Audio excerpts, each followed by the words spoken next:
This rather sad-looking railway viaduct behind me means a lot to me, you know, because right from being a very small boy, I used to go climbing in the iron girders when I was about 8 years old.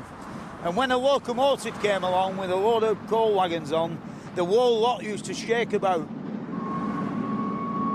In foggy days, there's a little ledge up there that had what just looked like a sentry box. And this guy was sat there all night long with a big cork brazier in front of him and the fog signals. And you stick them on the track, and every time the engines come, bang, bang, bang, you know, it were really exciting times in a way. Before this road appeared, the valley were about 50 or 60 foot deeper, and the River Crow, which is still down there somewhere underneath the road, used to flow along the bottom. From the very earliest times, man has had this problem of getting across rivers. The first bridges were very simple affairs, but by the Middle Ages they were getting much more ambitious. Even then they were limited by the length of the arch that they were able to build. Then in 1741, Europe's first wrought iron suspension bridge was built over the River Tees. The basic principle of suspending a path or a roadway from cables rather than building one on top of arches meant that wider spaces could be crossed. The idea was taken up very rapidly, but it was not until the 1820s that advances in the design and manufacture of wrought iron chains made it possible for Thomas Telford to build his two great suspension bridges in North Wales. When it was opened in 1826, the Menai Bridge was by far the longest suspension bridge in the world. Telford's original wrought iron chains have now been replaced by steel chains, so I went to have a look at the Conway Bridge, where all the original wrought iron is still in place. Telford surveyed quite a few places round Conway for his bridge, but he selected this place here near the castle because the rock for the anchors, the anchor chambers, was superior to anywhere else, and there were plenty of it. It started in 1822 when the first stones were laid, and then they got the chains across in rather an unconventional way. They built a ordinary rope bridge first and started from each end advancing towards the centre. It must have been a bit nervy with all that tonnage resting on ordinary ropes, and then finally the middle pin went in, and the things, once they got the chains across, it was quite a simple job putting the vertical bolts or bars down to the road surface and building the road on it. And in all, it took a little more than 4 years, I think, to construct. All the ironwork was made in a workshop in Shrewsbury, and basically each chain consists of 5 bars about 10 feet long by about 4 by about 1.25 inches thick, with an eye forged on each end, and they're all held together by fish plates that are spaced in between them, and then 2 great bolts slammed through the lot about 3 inches diameter. It's certainly a good bit of drilling and fixing. It sort of stood the test of time. Thomas Telford was one of our greatest civil engineers. He built roads, bridges and canals. But one of his most dramatic engineering feats is this 1,000 feet long aqueduct which carries the Shropshire Union Canal across a valley high above the River Dee near Llangollen in North Wales. 19 arches, each with a span of 45 feet, carry the waterway over in a cast iron trough. We're now about to go over Mr. Telford's famous aqueduct. I've read a lot about it and seen it on postcards and all. And the sides are very thin, made of cast iron. The other one, it would be better if I got it lined up right. Okay, yeah. How much space have we got on each side? When the bolt's on it, you got about 3 inches. Yeah. 4 inches. Yeah, well, we're going to bump into the side here. Here we go. When exactly were it completed, like? When were it built? Well, it started at the 1795. Yeah. And it was completed 1805. Yeah, yeah. And it must have been a wonderful feeling, when they first did it, when they first filled it up with water, and they left it, didn't they, for quite some time. to see if it leaks Leaked or anything. terrible happened. No, what is it? How far up? 100 and... It's 126 feet at Yeah. the highest point above the River Dee. See, they're all sandstone Yeah. pillars coming up. The Like I said, actual they're arches all are cast iron as well, Cast aren't they? iron, yeah. Cast iron arches. Yeah, the rails, the arches, under the towpath is all cast iron. You ever empty it for They do painting empty it, purposes? yes. They have emptied it to do maintenance. Some winters, when you get a very hard winter, Oh, they have to break frost. the ice on it. Oh, yeah, Otherwise, yeah, it would push the yeah. sides out. If it did freeze, it'd not do it any good. No. And all. If you're just emptying the aqueduct, Yeah. it's about 3 hours, Yeah. just the aqueduct. How big's So, the bungalow? It's probably about a couple of feet, if that. Foot and a half, 2 foot square. Well, it's fairly big. Big waterfall right down into the River Dee down below. Yeah, yeah. But it's a rare sight, that, when it's gushing out. Yeah. eh? Have you ever had so much in it's running over the edge? No, because there's actually a weir on the far end of the Yeah. aqueduct. So if there's any excess water, it runs over the weir Yeah, again, yeah. down a sluice into the Yeah, River Dee. Yeah, yeah. But no, it's never run over the top. I wonder what these other holes were for. I don't know. It never ever had a rail on, Yeah, as far as yeah. we know. Yeah. It might have been for another rail, Yeah, But- yeah. unless it was part of the casting when they casted it. Yeah. Now then, this bridge, this aqueduct, has got a very strange name that I can't pronounce, has, so yeah. I'm going to let you do it. Yeah. It's called the Pontcysyllu Aqueduct. The Pontcysyllu Pontcysyllu. Aqueduct. Yes. I knew I'd get it right. Bit of practice. Look, there's another boat coming. There's one coming this way now, yeah. He will be waiting for us to come off.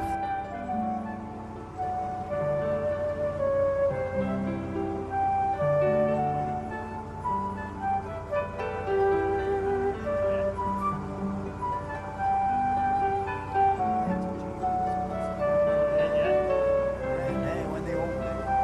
How many boats do they sell? The building of Britain's canal network in the 18th and early 19th centuries left us with a legacy of great engineering projects. As well as aqueducts to get across valleys, they also had the problem of getting up and down hills. If they came to a small hill, they'd dig a cutting. If they came to a longer hill with a plateau on top, they'd build locks up one side and down the other. And if they came to a big hill, they'd build a tunnel through it. This is the Dudley Tunnel, which was opened in 1792 to connect Dudley with the Birmingham Canal. Modern canal boats have got engines, but of course, in the olden days they had horses. And what did you do with the horse when you come to a tunnel like this? Well, it's quite simple really. They usually either let the horse wander over the top of the hill itself, or one of the boat crew would lead it over, one of the kids maybe. And then they'd have to use manpower to get the boats through. What, 70 tonne of tattle? Yeah, well, there'd probably be about 30 tonne of goods in the boat, and the boat Yeah. would probably weigh about 10 to 15 tonnes. Yeah. The one method was to use a boat shaft and push on the roof of the tunnel and walk along the cargo, but that used to wear the bricks away. So the canal company owners preferred them to use the art of legging. Things have changed a bit from where people got paid to do the legging to where people pay us to let them do the legging. Do you want to have a go? Oh, everyone, yeah. Right, we've got a legging board here. Right. Put the legging board across the middle of the boat, and this is where we have to get friendly, Fred. Yes. How's that? Right. I'm going to enjoy this. Okay. Got down flat. Like that. Yeah. Right. Okay. Which way are we going? Towards the... Push your feet towards the stern end of the boat, Yeah, towards the cabin. right, yeah. And, I think the wall's going further away. Yeah, I mean, we're doing a fur rate of knots, aren't we? Yeah. I don't fancy it for about 2 miles. so you don't want to do it for a living then? No, it's going to be a traction engine driver. Yeah. They used to cheat a little bit. They'd sometimes tie 3 or 4 boats together. Oh. And once they got them going, they'd just keep them going, and they'd earn 3 or 4 times the money. I think my cap's falling off. In lots of ways, it's a lot harder to build a canal than a motorway, isn't it? When you think of, they've got to get water across valleys and all of that. I mean, really, I suppose the credit goes to the guys that actually built all of this. The main canals, they got people working that they call navvies or navigators because they were building a waterway. Though I suspect when it came to the tunnels, they got more skilled labour in to do that. Yeah, light at the end of the tunnel. Keep running in the air, keep it going, you see. The name stayed with the navvies, and throughout the 19th century there was much more work for them building the railways. It was an age of massive engineering projects. Isambard Kingdom Brunel tunnelled under the Thames at Rotherhithe, the first time anybody had ever tried to tunnel under such a vast expanse of water. Then when he was building his Great Western Railway in the 1830s, he crossed the river at Maidenhead on the longest and flattest arches ever built, a record that still stands today. It was the coming of the railways that really pushed forward the development of bridges. And as the 19th century progressed, bridge building became more daring and dramatic. But it wasn't without its mishaps. The Tay Bridge was opened in 1878, but 1 year later it collapsed in a storm just as a train was crossing over it. The engine and all its carriages plunged into the river below, and all 75 people on board lost their lives. The bridge's designer, Thomas Bouch, had already drawn up plans for a bridge across the Firth of Forth, but after the disaster they were dropped pretty rapidly, and a new design was sought. The bridge that was constructed was the greatest engineering wonder of the Victorian age. The design of the Forth Bridge incorporated two major innovations, the use of steel and the cantilever principle. 3 great piers were built, and on these they erected steel towers. From the towers, the 6 cantilever arms were built out on both sides. By the time it was completed in 1890, it was the wonder of its age. I would have loved to have seen it when steam trains used to come thundering across, and to have been able to get up there on the girders with one of the painting gangs. It all looked so very exciting. Now the bridge carries 150 trains a day, but most of them are just little diesels. It's now 110 years old, and a major refurbishment is underway, which gave me the chance to have a good look at it. When you climb on the Forth Bridge, it's amazing when you think how the great cantilevers are not really mechanically connected at all. In order to allow for the contraction and expansion, they are just linked up together like a chain. And it's because of this, of course, that when you stand on the very top of it, 350 feet up in the sky, and a locomotive comes onto the bridge under the cantilevers, you can feel the whole thing rock.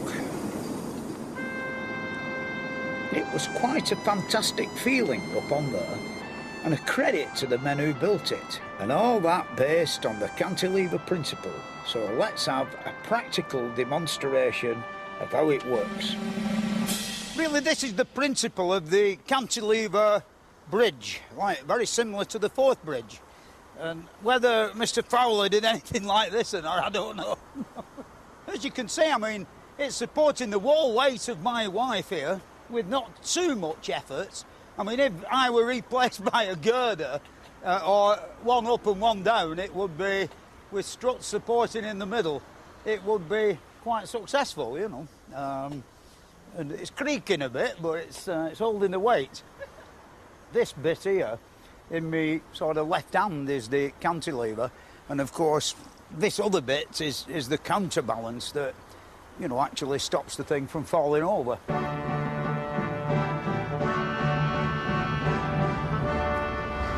Come to London to look at another great Victorian engineering feat.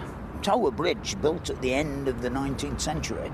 Inside that great castle-like exterior, there's a great big steel frame that were constructed by the same men who built the Forth Bridge. Before the Victorian age, there had never been a bridge downstream of London Bridge, but the massive growth in the population in the East End made a new one essential. The problem was that this stretch of the river had some of London's busiest docks, and any new bridge would have to give up to an 140-foot clearance for tall ships. The solution came from Horace Jones, the city architect, with his design for Tower Bridge. It took 8 years to build, and 5 major contracting companies, and the relentless labour of 500 men.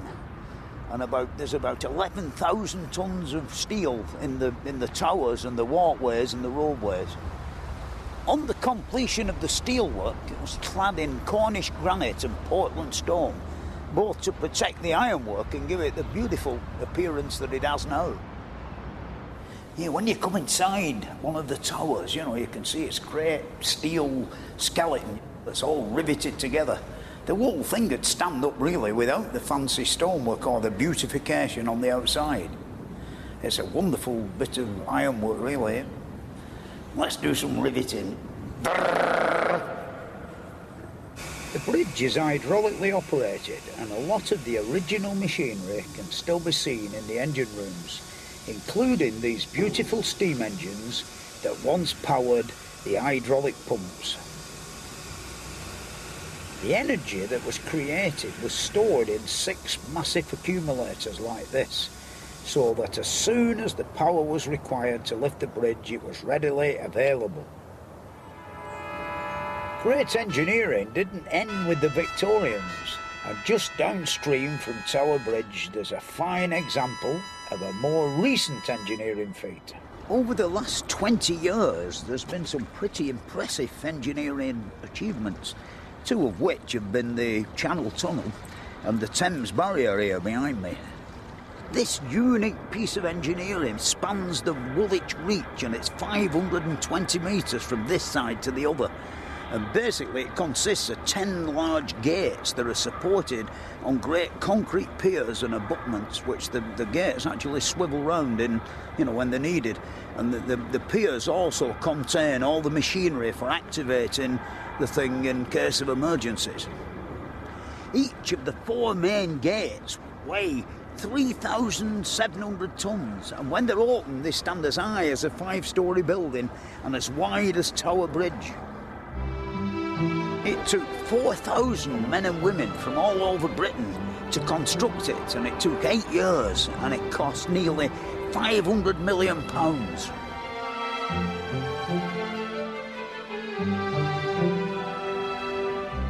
Most people won't really know where we are, Martin, will we? They don't expect tunnels like this on the lock gates and all. That's right.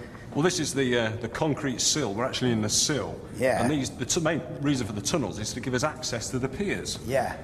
But the sill's there, like the door frame for the gate. Yeah. So the gate can always open and close in and out of this concrete sill. Mm-hmm. I think there's 2 of these, isn't there? One on each side of the bit that the gate sits in when it's shut, when it's open. That's right. The 2 tunnels are to give us duplicate services, so they both carry power and water for firefighting, so that if one flooded, we could still close the barrier using the other. Yeah.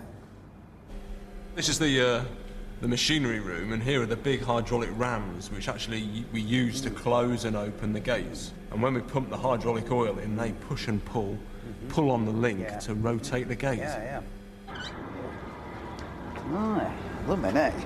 This is an interesting bit, isn't it? This great crank that makes the thing go round, eh? Yeah, this is connected to the other end of the hydraulic cylinders, which you saw inside. So as the hydraulic cylinders push and pull, it rotates this rocking beam, which is connected to the gate arm, and that rotates the whole gate out of the sill. The 3,600 tonnes comes rising up to close out the tide. If there's a spring tide and strong easterly wind and a low pressure, they all combine to create a higher than normal tide, and that's when we need to go into closure mode. We've actually closed 33 times to protect London from flooding.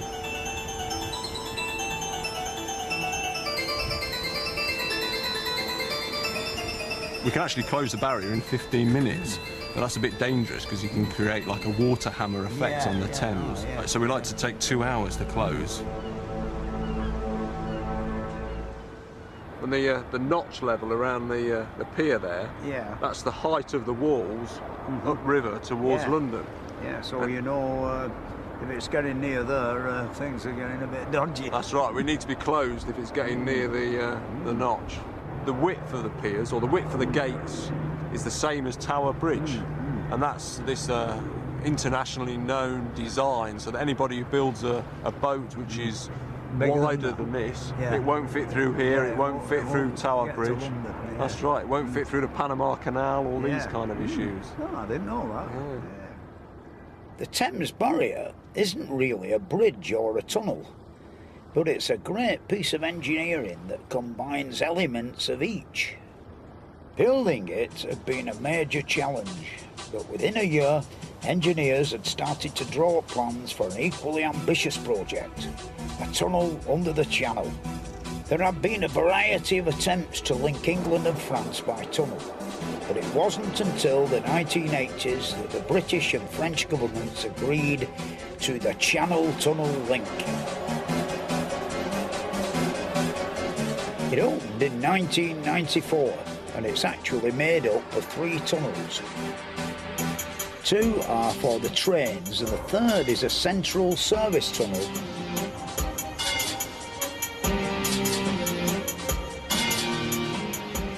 Work on the tunnel started in December 1987, and they cut their way under the channel with these huge tunnel boring machines.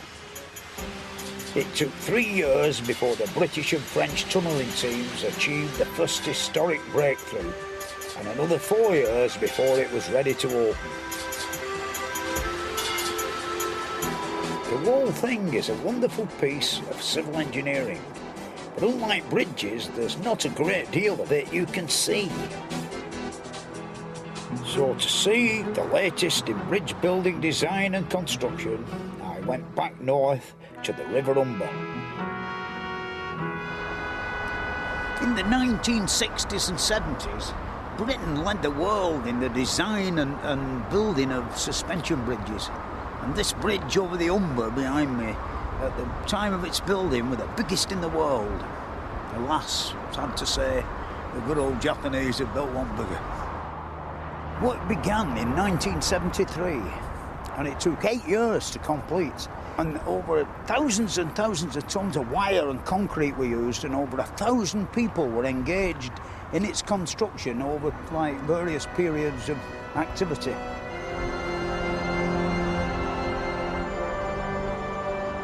The towers are 533 feet high, and I was taken up to the top by Roger Evans, the bridge master.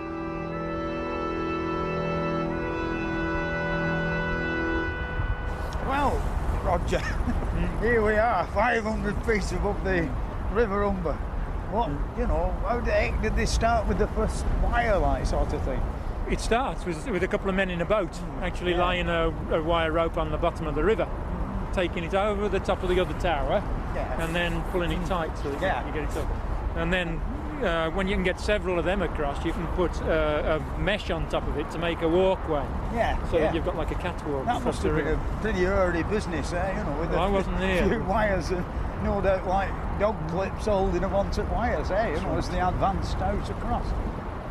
Would like a gale like this sort of stop work, I should imagine, it's getting near that level, because when they're actually working with the cable spinning, they've got the wheel pulling the wires across that way at 30 miles an hour, and then a crosswind maybe 40 miles an hour blowing sideways on, so hazardous business. And that, of course, it took a lot longer as a result.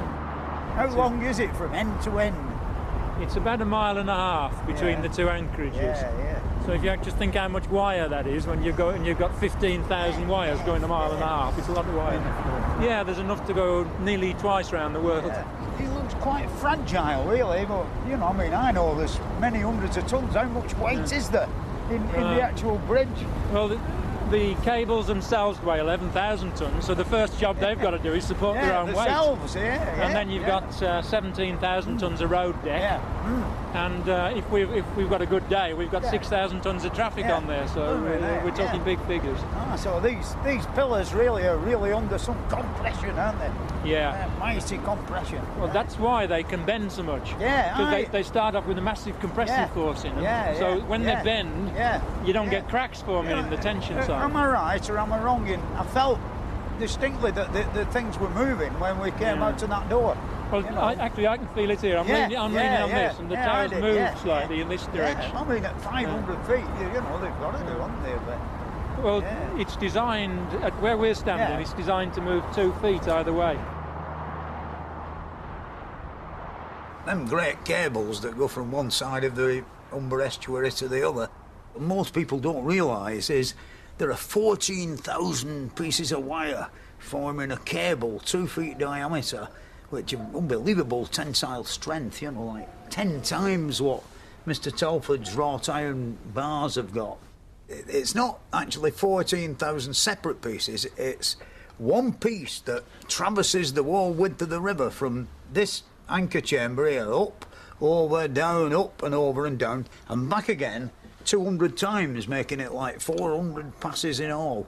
And each of these 400 bungles is about that big. And they all fan out in this great chamber, like this great mass of wires, like rays of sunlight coming from like a funnel up near the top. Like how many tons of concrete is it all anchored to? Well, we're in the middle of about 300,000 tons of mass and 20,000 tons of pull, trying to drag this 30,000 ton lump towards the river in that direction. How many bits of wire is there, you know, like all together? You're looking at 15,000 bits. Yeah. 22,500 miles. And then, of course, these wonderful bolts that hold it all down. Like there are like 12, isn't there, little ones that they go through this great That's block. right.